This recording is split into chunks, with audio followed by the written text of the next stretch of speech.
qaar ka mid ah shacabka ku dhaqan magaalada Muqdisho ayaa sheegay in ay tahay wax laga xumaado go'aanka dawladda Kenya ay ku joojisay duulimaadkii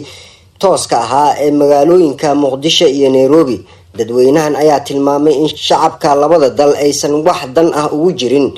go'aankaasi. sidoo kale waxay intaasi ku dareen in Kenya talaabada ay qaaday beddelkeeda loo baahan yahay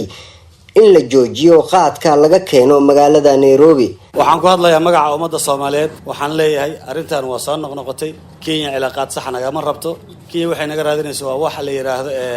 garab tujilicsi waa in go'aan cad laga qaataa u horeeyo dawladda shacabka ganacsatada ay ku jirto ganacsatada degan Kenya hantida ay degan yihiin inay kala soo baxaan hantidooda waxaan ku sheegayaa nimanka jaadka iyo mataqaana mukhadaraadka naga soo qaada oo 30 sano maalin kasta 3 milyan oo dollar ku bixinaya oo wadanka ku dhismi lahaa oo wadanka wax uu qabsami lahaa sigaarka sportska ee jaadka waa in laga joojiyaa